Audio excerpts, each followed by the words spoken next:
I also wanted to introduce this idea of three critical stages in the market, right?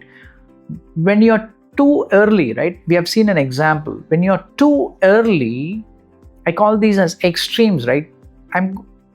You're too early or you're too late, two extreme ends, right? You lose the opportunity. When you're too early, the infrastructure is not ready, customers are hesitant to use your product or service, and the ecosystem, the supportive ecosystem, is also immature, right? When you're too late, the other extreme, you're missing the innovation, right?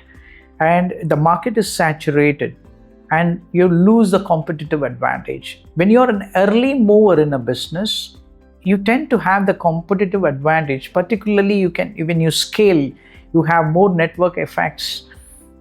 You can dominate the market both in terms of cost and profits also. Cost advantage comes when you scale soon and compound, right? I'll talk about that later in another video. Perfect timing is all about technology supports your vision, customers are ready to change, and ecosystem is also supportive, right? I use this term perfect timing, right? But you don't have to wait for perfect timing. You as a company can even engineer certain things, right? I'll give you this example of Tesla, which I have shared in the book, right? I'm going to read this. Tesla's approach to infrastructure readiness offers perhaps the most instructive example of how sophisticated market timers think about this question, right?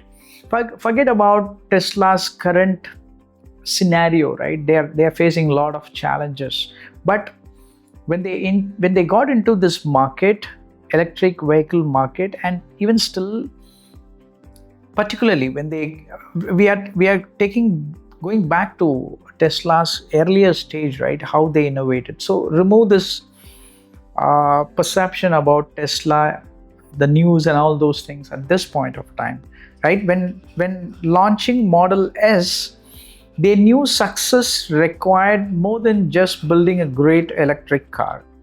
They needed charging stations, which is nothing but the ecosystem, right? They needed charging stations in enough locations to make electric driving practical. They need service centers accessible, because when they introduced electric vehicle, it was new to the market, right? They needed service centers accessible to their target customers. They need a supply chain capable of delivering specialized components. These cars were new to the market, right? And you need components, right? For maintenance of those cars. But Tesla's genius lay in how they approached infrastructure readiness. Instead of waiting for someone else to build charging networks, they built their own. Rather than relying on traditional auto service centers, they created their own new service model, right? They didn't just access infrastructure readiness, they actively shaped it, right? When you're creating something new, right, a new product or service which is not even available in the market, right?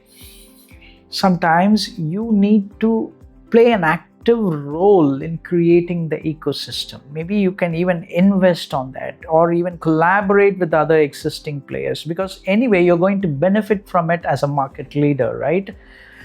This active approach to infrastructure by Tesla points to a crucial truth about market timings. Sometimes, as I've told you, you need to help create the infrastructure that will support your vision of becoming a market leader. The art lies in understanding how much infrastructure must exist before you move and how much you can develop as you grow, right? You don't have to wait for a perfect ecosystem, right? Most of the innovations which we talk about, it could be Uber or Facebook, they found a timing right, but they evolved, right? They evolved. They found all the ecosystems as they emerged.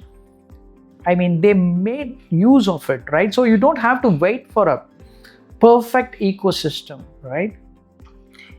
And when it comes to customer readiness, right, the second key component of market timing, let's see Apple's example, right? Apple's launch of the iPhone provides a masterclass in understanding customer readiness.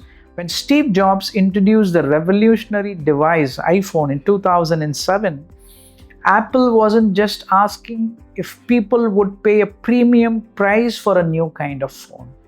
They were asking if people were ready to embrace mobile computing, touch interfaces, and app-based functionality in their daily lives. The genius of Apple's timing lay in the recognition that previous innovations have paved the way for this consumer behavioral shift. For example, right, the iPod had already taught people to carry digital devices, right? We were already before iPhone, we were already using iPod. BlackBerry, on the other hand, had already established the concept of mobile email and messaging.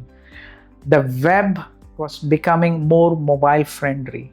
People were ready for a device that would bring these elements together in a new way, right?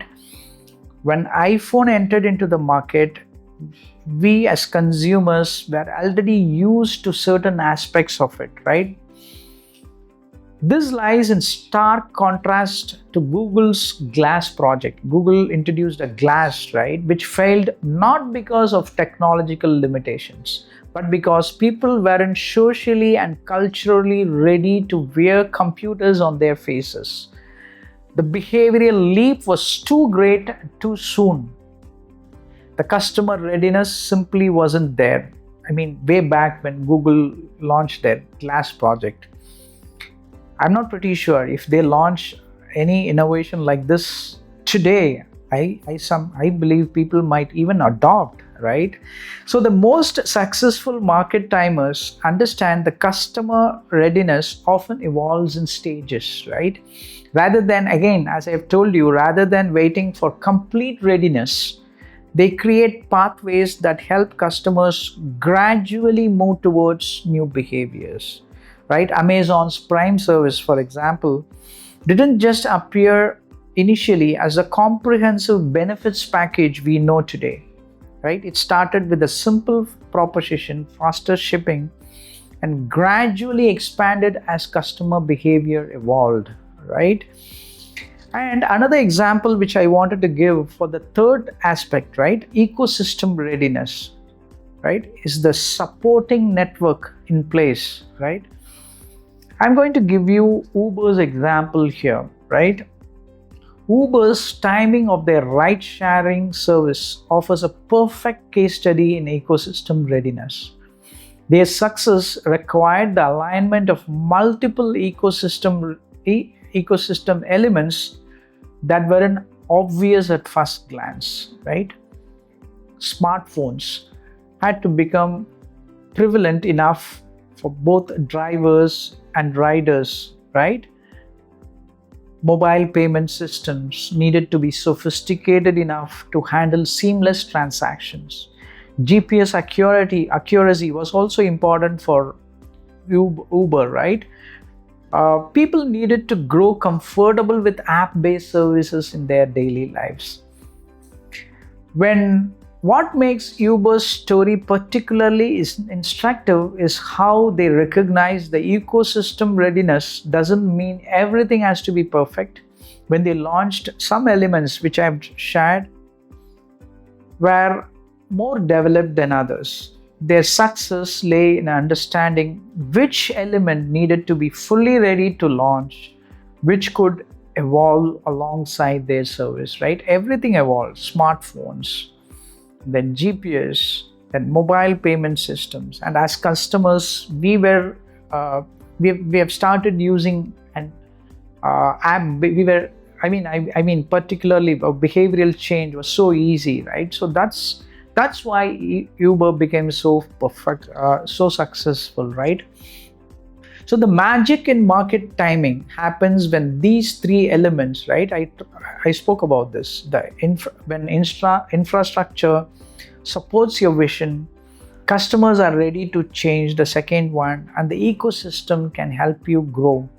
This alignment creates what I call the timing window, right? The optimal period for market entry and expansion. Yes, I've used a lot of established company names and technology businesses, but I firmly believe, right, even if you're a entrepreneur, founder, wants to enter into any new market, right? Any new market. It could be consumer market, FMCG market, services industry, or even technology industry. You can keep these mental models in mind.